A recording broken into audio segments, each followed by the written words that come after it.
This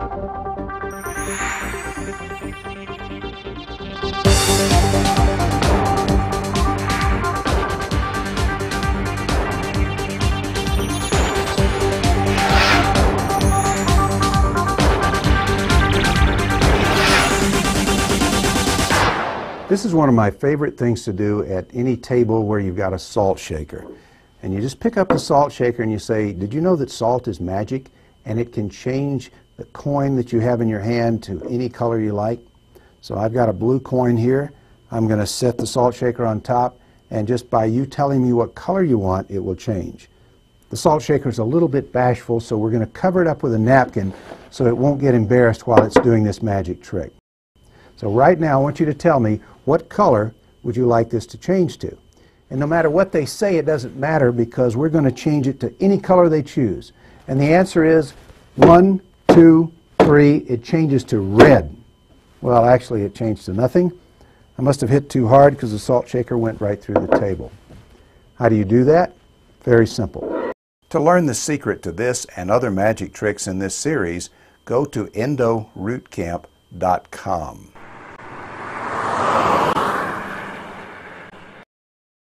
Okay, today's tip comes directly from the Root Camp, and this tip concerns ways to improve your success rate with the dreaded inferior alveolar nerve block. 98% of the time, you can get a hot tooth completely numb. There was a study done in the O Journal, and they found using one injection of 3% mepivacaine would only get complete anesthetic 25% of the time. That could be increased to 98% simply by adding intraosseous anesthesia. The X-Tip is a 3-part device, and it goes in a slow-speed handpiece. There's a little needle cover here. There's a drill inside of a guide sleeve. And the way you use it, it's real simple. You put it in a 20,000 RPM 1-to-1 contra angle, and there are 3 steps. First step is you identify an injection site. I like to go distal to the tooth I'm going to be treating, although mesial would work as well. Then I apply topical down in the mucobuccal fold, just a few drops. I'll then give a little injection in that area because I want to not only numb the tissue where I'm going to drill, I want the patient to feel a little isolated area of numbness on their lip. Because if they don't feel any numbness, they don't believe that you have numbed the tooth. And then after a minute or so, I'll come back and take a pair of cotton pliers and push right in the area that I'm going to drill. When I remove the cotton pliers, there's a little dimple right where I'm going to drill. Then I'll put a couple of drops right there to numb the periosteum in that area. Step 2 is drilling through the bone. Use the handpiece, wide open, intermittent pressure. And you're going to go zit, zit, zit, zit.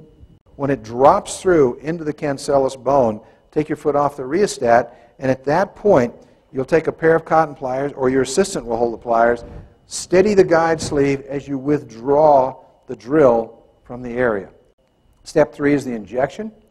Using the ultra-short needle that comes in there, the 27-gauge needle, slip it into the little guide sleeve, slowly inject about 1/3 to maybe 1/4 of a cartridge for a single tooth, and you're at that point, once you've injected into that area, you can immediately put down the syringe, pick up your handpiece, and start to work because that tooth is numb right now. So then we slide the needle in and inject. When we're done and we know that we don't need anesthetic anymore, we will withdraw the guide sleeve and dispose of it in the Sharps container. Leave it in for the entire procedure until you're certain that you're not going to need any more anesthetic. The big advantage of that, of course, is if the patient if it starts wearing off, there's the guide sleeve, just slip back in and add a little bit more. Injection sites. If you place the X-Tip distal to the second bicuspid, you will get the first molar and both bicuspids numb with one injection. As a rule, you'll get both teeth numb on either side of the injection, and if you give a full cartridge, you'll usually get at least 2 teeth on either side of the injection site. If you go anterior and you go distal to the cuspid on both sides, you will get 10 teeth numb both on the lower and on the upper. Distal to the cuspid on the upper gets the central lateral cuspid and both bicuspids with one injection. 2 injections gets 10 teeth. This is very handy if you're, let's say, going to do veneers or something where you don't want the lip numb, but you want the teeth numb. So they can still smile. You can see where the smile line is, see where the lip is going to be retracted, and yet have plenty of anesthetic in order to do your veneer preparations. Some benefits. You can use it to jumpstart your regular anesthetic. Let's say you're going to do a quadrant of inlays, onlays, whatever. You can go ahead and give your standard block and then come back and between the bicuspids give an intraosseous injection using the X-tip.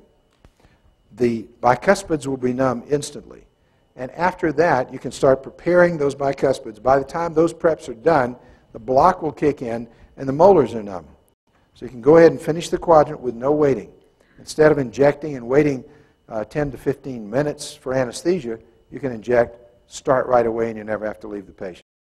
Okay, before we finish up today, I would like to add two more pearls. Number one, it's perfectly okay to use articaine, Septicaine, in this as an injection fluid. It's perfectly okay. You can inject the same amount that you would normally inject if you were infiltrating. The second thing is when you get ready to perforate the bone, place the X-tip, the guide sleeve and the drill are together, push it against the bone lightly, and then use a tapping motion on the rheostat. And it goes zit, zit, zit, zit, zit, and you'll drop through the bone. Don't run it wide open and try to vary the pressure with your handpiece. That doesn't work as well as just tapping the foot pedal. Anyway, try those out. I think you're going to love the X-tip. It works when all else fails. And you know what? I choose to not wait until all else fails. Well, that's it for another edition of the Root Tip of the Week. I'm Dr. Kit Weathers, and I will see you at the next Root Camp.